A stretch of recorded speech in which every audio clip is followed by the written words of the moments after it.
और चले बढ़ते हैं अगली खबर की ओर। यूपी विधानसभा में हंगामे पर भड़कते नजर आए सतीश महाना। सदन में विपक्ष के रवैये पे उन्होंने दुख जताया और कहा कि विपक्ष के रवैये के कारण छोड़ दूंगा कुर्सी। विधानसभा में विपक्ष का जोरदार हंगामा देखने को मिला और यह हंगामा लगातार जारी है। स्पीकर सतीश महाना ने पद छोड़ने की चेतावनी दे डाली। तो देखिए, यूपी विधानसभा परिसर में विपक्ष का जोरदार हंगामा देखने को मिला और इसी को लेकर सदन में विपक्ष के रवैये से सतीश महाना दुखी नजर आए। मैं फिर इस बात को रिपीट कर रहा हूं कि जो कि एक अंतिम और उसके बाद भी मेरे मना करने के बाद भी बाहर जिस प्रकार की उनके भाषा का प्रयोग किया गया, वो निश्चित रूप से उसने मेरे मन में एक वेदना और पीड़ा पैदा की। यह निराशाजनक है। यदि सदन का आचरण उच्च स्तरीय योग्यता के पश्चात भी अपेक्षित स्तर का नहीं होगा तो आने वाले समय में कदाचित विधायिका निरर्थक हो जाएगी। मेरी एक लंबी राजनीतिक पारी रही है जो कि अपने अंतिम चरण में है। मैं फिर इस बात को रिपीट कर रहा हूं कि जो कि एक अंतिम चरण में है, परंतु मेरी यह आशा रही है, एक प्रयास रहा है कि अध्यक्ष के रूप में मैं से विधायिका ने जो हमको दिया है उसका हम कुछ ऋण वापस कर सके। परंतु ऐसा लगता है कि हम अपने प्रयासों में विफल हैं एवं जब तक सदन के माननीय सदस्य इसमें सहयोग नहीं करेंगे तब तक इस संवैधानिक संस्था का उन्नयन संभव प्रतीत नहीं होता। मेरी यह अपील है कि आप सब लोग पार्टी से उठकर इस पर विचार करें, हम आत्मालोचन करें कि आने वाली पीढ़ी के लिए हम क्या विरासत एवं परंपराएं छोड़ें।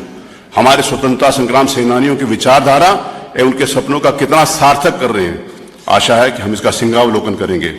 अंत में इसके अतिरिक्त मैं ये भी कहना चाहूंगा कि मेरे मना करने के बाद भी कतिपय माननीय सदस्यों ने इस सदन के प्रतिबंधित कार्रवाई को मीडिया और सोशल मीडिया को दिया है, जिसको इसको प्रसारित किया गया है एवं यह आपत्तिजनक है। मैंने मीडिया के सम्मानित बंधुओं से इस बात का रिक्वेस्ट करी थी कि वो नहीं दिखाएंगे। पहले भी इस प्रकार के अगर यहां पर विधानसभा में ये क्षण आए हैं कि जिस समय वीडियो रिकॉर्डिंग करी जा रही थी, मैंने मना किया था, उसके बाद भी उन्होंने मान गए थे। लेकिन परंतु कल जिस प्रकार से जो मेरे मना करने के पश्चात भी जिन माननीय सदस्यों के द्वारा यहां की फोटो खींचकर सोशल मीडिया में डाली, यहां की रिकॉर्डिंग करके सोशल मीडिया में डाली, वो अत्यंत निंदनीय है और पीड़ाजनक है। अगर इस प्रकार का आप छवि समाज में देना चाहते हैं कि हम नहीं सुधर सकते, तो सबके लिए इस बात की जिम्मेवारी होती है। कोई भी एक सदस्य अगर इस प्रकार का आचरण करता, मैंने कहा था कि एक समय था कि जिस समय माननीय अखिलेश यादव जी मुख्यमंत्री थे तो 2 सदस्यों ने वहां पर अपनी हाफ ऊपर कपड़े उतार दिए थे।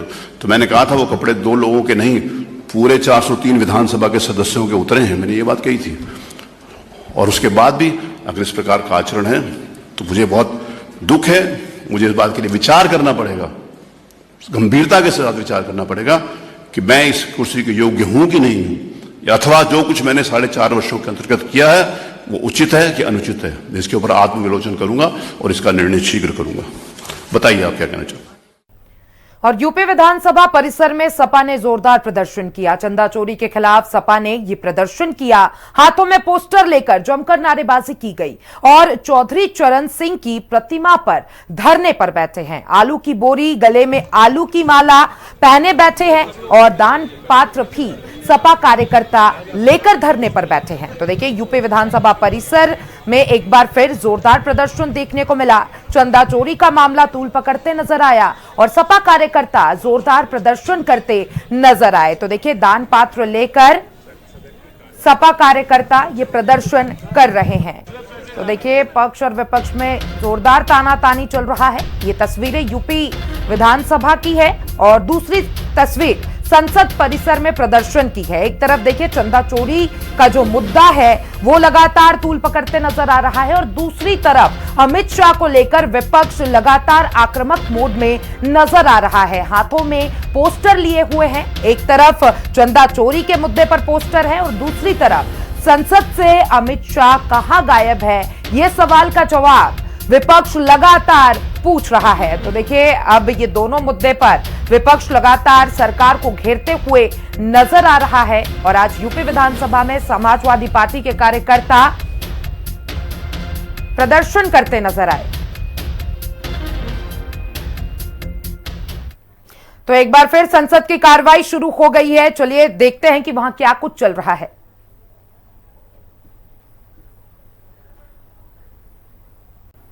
अब आपको सीधे ले चलते हैं यूपी विधानसभा, जहां पर समाजवादी पार्टी जोरदार प्रदर्शन कर रही है। लालचंद की रिपोर्ट देखिए।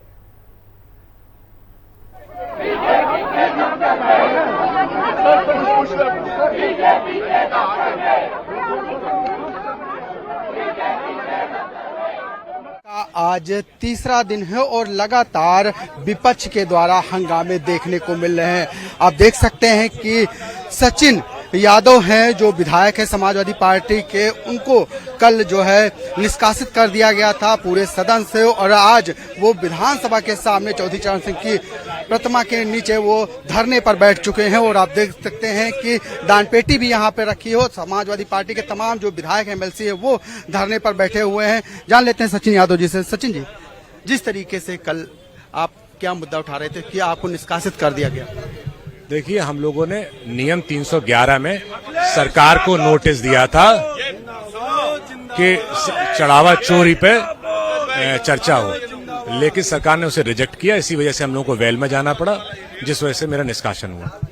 लेकिन सरकार तो कह रही है कि चर्चा करिए, तो क्या वजह है कि चर्चा नहीं हो पा रही? तो अगर चर्चा चाहती है सरकार, तो जो नोटिस 311 दिया था उसको एक्सेप्ट कर ले, फिर रिजेक्ट क्यों कर रही है? एक्सेप्ट कर ले, हो जाएगी चर्चा। एक तरफ नोटिस रिजेक्ट करती है, दूसरी तरफ कहती है चर्चा चाहिए, तो नोटिस एक्सेप्ट कर ले, आज भी दिया है। लेकिन इतना कम समय का सदन है, ऐसे में चर्चा होनी चाहिए, जनता के मुद्दों पे चर्चा होनी चाहिए। तो कौन सरकार को रोक रहा है कि सदन के 2 दिन का बुलाए? जब नियम है, नियमावली में नियम है कि 90 दिन का सत्र चलना चाहिए, तो 90 दिन का सत्र चलाए, 1 साल में 1 महीने का सत्र मानसून सत्र में चलाए। हम लोग चाहते हैं कि हर मुद्दे पे चर्चा हो, चढ़ावा चोरी पे चर्चा हो, क्योंकि एक दिन में 2 ही मुद्दे तो उठ सकते हैं। तो हम लोग चाहते हैं कि हर दिन मुद्दा उठे, चढ़ावा चोरी को मुद्दा उठे, किसानों का मुद्दा उठे, खाद का मुद्दा उठे, बिजली का मुद्दा उठे, बेरोजगारी का मुद्दा उठे, पेपर लीक का मुद्दा उठे। लेकिन उसके लिए सरकार को दिन निर्धारित करने पड़ेंगे ना। सरकार 2 दिन का सत्र बुलाती है और जनता के सभी मुद्दों पर चर्चा चाहती है, ऐसा कैसे संभव है? हम लोग नोटिस लगाते हैं, नोटिस को एक्सेप्ट नहीं करती, रिजेक्ट कर देती है, तो चर्चाएं कैसे होगी? ये लोकतंत्र को खत्म करने का कोशिश है, हम लोग इसका विरोध करते हैं। क्या मांग? हम लोग की मांग है कि चढ़ावा चोरी पर जो 311 का नोटिस गया है उसको एक्सेप्ट किया है, उस पर चर्चा हो, और आगे चल के और भी जो जनता के मुद्दे हैं उन जनता के मुद्दों पर चर्चा हो। सत्र 2 दिन का है, उसको बढ़ाया जाए। देखिए, समाजवादी पार्टी के जो विधायक हैं, एमएलसी है, वो लगातार आज तीसरे दिन भी विरोध प्रदर्शन करते हुए दिखाई दे रहे हैं, और सड़क से लेकर सदन तक जो विरोध प्रदर्शन वो देखने को मिला है। आखिर क्या वजह है कि आप लोग जनता के मुद्दों पर चर्चा क्यों नहीं करना चाहते हैं, क्यों हंगामा कर रहे हैं? देखिए, हम लोग तो चर्चा करना चाहते हैं, वजह सरकार की समझ में नहीं आ रही। जब हम लोग एक जनभावना से जुड़ा मामला उठाना चाहते हैं तो हमारे विधायकों को आप यहाँ से बाहर निकाल देंगे पोस्टर दिखाने के लिए। यह अहंकार का प्रतीक है। आप बताइए, अगर हम चढ़ावा चोर को पूछना चाहते हैं, भाई जनता ने भावनाओं में भगवान श्री राम की आस्था के चलते वहां चंदा दिया, वहां चढ़ावा चढ़ाया, वो गायब हो गया, किसकी जिम्मेदारी थी? भगवान राम कण कण में है, जन जन की भावनाओं में है। यही तो पूछना चाहते हैं। इससे बड़ी जनभावना का अपमान क्या करेंगे लोग? किसकी जिम्मेदारी थी, किसका दायित्व था? अब बताइए, आज ये इस तरह की बात करेंगे। अगर हमारे विधायक जन समस्याओं को उठाने का काम करेंगे तो जाति और धर्म की बात करेंगे। आप बताइए, संवैधानिक पीठ से ये कहा जाना इनडायरेक्टली कि आप मुसलमान हो, आप चंदे का क्या मतलब है? ये कोई बात है क्या? संविधान को तोड़ना चाहती है भारतीय जनता पार्टी, जबरदस्ती दबाव बना करके सारी बातों को खत्म करना चाहती है। हम समाजवादी पार्टी के लोग हैं, ईमानदारी के साथ हर एक मुद्दे पे सवाल पूछने का काम करेंगे, जनता की आवाज को उठाने का काम।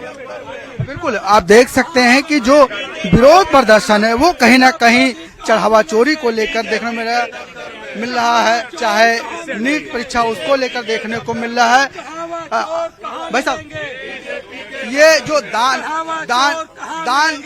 का जो मामला है, चढ़ावा का जो मामला है, वो ये भारतीय जनता पार्टी जो सदियों से मर्यादा पुरुषोत्तम श्री राम के नाम पर घड़ियाली आंसू बहाई, राम के नाम पर सत्ता में आई, सत्ता में आने के बाद रामधन को चोरी कराने का काम किया। जो सरकार रामधन की सुरक्षा नहीं कर सकती, देश की सरहद की सुरक्षा क्या करेगी? देश की बहन बेटियों की इज्जत आबरू की सुरक्षा क्या करेगी? छात्रों के पेपर की सुरक्षा क्या करेगी? आरक्षण की सुरक्षा क्या करेगी? संविधान और अर्थव्यवस्था की सुरक्षा क्या करेगी? हम सब लोग इस बात को लेकर के चर्चा कराना चाहते थे। सरकार चर्चा से भाग रही है। किसानों के मुद्दे पर, किसानों को खाद नहीं मिल रही है, सरकार उस पर चर्चा नहीं कराना चाहती। जर्जर विद्युत व्यवस्था पर चर्चा नहीं कराना चाहती। कहती, छात्रों पर लाठी गोली पर चर्चा नहीं कराना चाहते। सरकार तो कहती है हम चर्चा करना चाहते हैं, वो हंगामा आप हमारी पहली नोटिस संज्ञान ले लीजिए। नेता प्रतिपक्ष पक्ष ने स्पष्ट कहा कि हमने 311 की नोटिस दी है, सरकार उसका संज्ञान लेकर के नियम के अनुसार चर्चा कराए, लेकिन सरकार चर्चा से भागना चाहती थी, इसलिए हम लोग बेल में गए। देखिए लगातार जो सपा के विधायक हैं वो विधानसभा के बाहर चौधरी चरण सिंह की प्रतिमा पर लगातार चढ़ावा चोरी का जो मामला है उसको लेकर कहीं ना कहीं विरोध प्रदर्शन करते हुए दिखाई दे रहे हैं। उनका कहना है कि सरकार चर्चा नहीं करना चाहती है, हम चर्चा करना चाहते हैं। फिलहाल सरकार का भी कहना है कि लगातार हंगामा कर रहे हैं, इनके पास कोई मुद्दा नहीं है। सरकार चाहती है कि जनता के जनहित मुद्दों पर चर्चा हो, लेकिन कहीं ना कहीं विपक्ष लगातार हंगामा करता हुआ दिखाई दे रहा है। कैमरामैन मनोज के साथ में लालचंद, हिंदी खबर, लखनऊ। और यूपी विधानसभा में समाजवादी पार्टी के प्रदर्शन को लेकर डिप्टी सीएम केशव प्रसाद मौर्य ने भी अपनी प्रतिक्रिया दी है। क्या कुछ कहा है, सुनिए। समाजवादी पार्टी एक ऐसा राजनीतिक दल है जिसका लोकतांत्रिक परंपरा पर, व्यवस्था पर कभी कोई सरोकार नहीं रहा है। और समाजवादी पार्टी ने जिस प्रकार से कल विधानसभा के अंदर आचरण किया है, उसकी कड़े से कड़े शब्दों में निंदा की जाती है। सपा के सदस्यों ने पीठ का अपमान किया। सपा के सदस्यों ने मुख्यमंत्री योगी आदित्यनाथ जी को, जो उत्तर प्रदेश की 25 करोड़ जनता के हित में बात रखना चाहते थे, उसको रखने नहीं दिया। और इससे ये पता चलता है कि सदन का समय वह केवल बर्बाद करना चाहते हैं, प्रदेश की जनता से उनका कोई लेना देना। और फिलहाल मेरे साथ